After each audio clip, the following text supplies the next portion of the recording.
RTV app వార్తల్ని క్షణాల్లో చదివే అవకాశం ఉంటుంది. ఒక న్యూస్ పేపర్, ఒక టెలివిజన్ ఛానల్ మీ చేతుల్లో ఎప్పుడు ఉంటాయి. ఈరోజు చంద్రబాబు నాయుడు గారి పుట్టినరోజు మన మంగళగిరిలో జరుపుకోవటం చాలా ఆనందంగా ఉంది. అది కూడా ప్రత్యేకంగా ఎంత మంది స్ట్రాంగ్ మహిళలతో చేసుకోవడం చాలా ఆనందంగా ఉంది. ఈరోజు సంధ్యా స్పైసెస్ అనే స్పైసెస్ కంపెనీ, కారం చేసే కంపెనీ కి రావటం జరిగింది. ఇక్కడ ఉన్న మహిళల సిచ్యువేషన్, వాళ్ళ ఈ ఇండస్ట్రియల్ ఏరియాలో ఉండే సిచ్యువేషన్ తెలుసుకోవటం జరిగింది. వాళ్ళు చాలా బాధల్లో ఉన్నారు. నిత్యావసర ధరలు కూడా చాలా ఎక్కువగా పెరిగిపోయాయి. ఇక్కడ అన్న క్యాంటీన్లు ఏవైతే ఉండేవో అవి లేకపోయేసరికి వాళ్ళు చాలా ఇబ్బందులు పడుతున్నారు. అలాగే చాలా మంది ఈ క్యాపిటల్ రీజన్ కి ల్యాండ్లు ఇచ్చిన వాళ్ళు చాలా బాధపడుతున్నారు. పబ్లిక్ ట్రాన్స్పోర్టేషన్ కూడా చాలా కష్టంగా ఉంది. డ్రైనేజ్ సిస్టమ్, త్రాగునీటు సమస్య కూడా చాలా ఎక్కువగా ఉంది.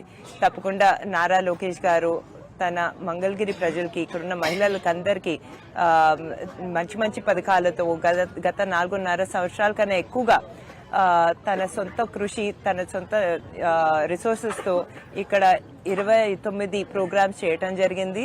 ప్రత్యేకంగా మహిళల కోసం స్త్రీ శక్తి అనే ప్రోగ్రామ్ చేయటం జరిగింది. దాని ద్వారా చాలా మంది మహిళలు అభివృద్ధి పొందారు.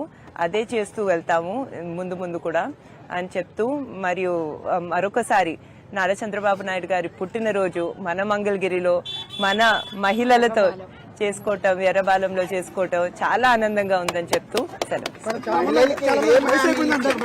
చాలా మంది వయసు అయిపోయింది బాబు గారికి అంటున్నారు. ఇవాళ ఎలా ఉన్నారు? ఆయన మెంటల్ గా స్ట్రాంగ్ ఎలా ఉన్నారు? చంద్రబాబు నాయుడు గారు మా ఇంట్లో దేవాంశ్ కన్నా చాలా స్టామినా ఉండే ఆయన, దేవాంశ్ కన్నా కష్టపడే ఆయన ఎప్పుడు తన హెల్త్ ని చూసుకుంటారు. ఆయన ఎప్పుడు షార్ప్ గా ఉంటారు. ఆయన ఏజ్ తో ఇంకా స్ట్రాంగ్ గా అవుతూ వెళ్తున్నారు. సో అందులో సందేహమే లేదు.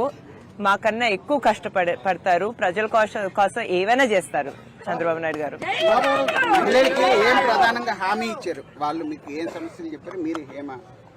ఇప్పుడు చంద్రబాబు నాయుడు గారి గురించి మాట్లాడాలంటే ఆయన ఎప్పుడు మహిళా అభివృద్ధి గురించి ఆలోచించేవారు. మహిళలకి ఎక్కువ గౌరవం ఇచ్చే ఆయన. ఇప్పుడు చూసుకుంటే డ్వాక్రా సంఘాల్ని మన భారతదేశంలోనే ఈ స్థాయికి వచ్చాయంటే అది చంద్రబాబు నాయుడు గారి వలన.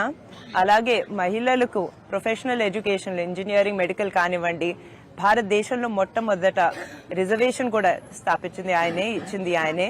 అదే కాకుండా మన మొదటి మహిళా స్పీకర్ ని కూడా, ప్రతిభా భారతి గారిని పాలిటిక్స్ లో రానిచ్చింది ఆయనే. సో ఎప్పుడు మహిళల గురించి ఆలోచిస్తూ ఉంటారు. ఇప్పుడు మన బాబు సూపర్ 6 గురించి మనకు తెలుసండి. మహిళలకి వాళ్ళ పిల్లల విద్య కోసం ఏదైతే చాలా ముఖ్యం, దానికోసం 15,000 రూపాయల గ్యారంటీ ఇవ్వటం జరుగుతుంది. అదే కాకుండా 18 to 59 సంవత్సరాల మహిళలకు ప్రతి నెల 1,500 రూపాయలు వచ్చేటట్టు చూస్తున్నారు. ఉచిత బస్ ట్రాన్స్పోర్ట్ వచ్చేటట్టు కూడా చూస్తున్నారు. అదే కాకుండా మహిళలకి 3 గ్యాస్ సిలిండర్లు ఉచితంగా వచ్చేటట్టు చూస్తున్నారు. అదే కాకుండా అలాంటి యువతి యువకులకి కళలకు రెక్కలు అనే ప్రోగ్రాం ద్వారా వాళ్ళకి 0 ఇంట్రెస్ట్ లోన్స్ వచ్చేటట్టు గవర్నమెంటే గ్యారంటీ ఇచ్చేటట్టు చూస్తున్నారు. సో బాబు గారు ఎప్పుడు మహిళల గురించి ఆలోచిస్తారు. అది కూడా యువతుల గురించి ఎప్పుడు చాలా ఎక్కువగా ఆలోచిస్తారు.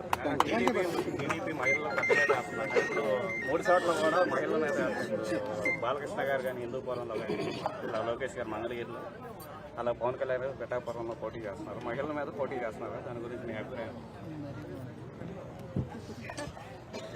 మంచిది కదండి, మంచిది. అవును, మహిళలైనా ఈ సొసైటీలో మహిళలైనా పురుషులైనా ఒక సమానమేనండి. అందుకే మేము కాలేజీల్లో కానివ్వండి, లేకపోతే ఇప్పుడు వర్క్ లో కానివ్వండి, మహిళలు చాలా బాగా పైకి వస్తున్నారు, పురుషులు కూడా చాలా బాగా పైకి వస్తున్నారు. సో అందులో ప్రాబ్లం ఏం లేదండి. మరిన్ని వీడియోస్ కోసం ఛానల్ ని సబ్స్క్రైబ్ చేయండి. లేటెస్ట్ అప్డేట్స్ కోసం వాట్సాప్ ఛానల్ ని ఫాలో చేయండి. అండ్ లింక్ డిస్క్రిప్షన్ లో ఉంది.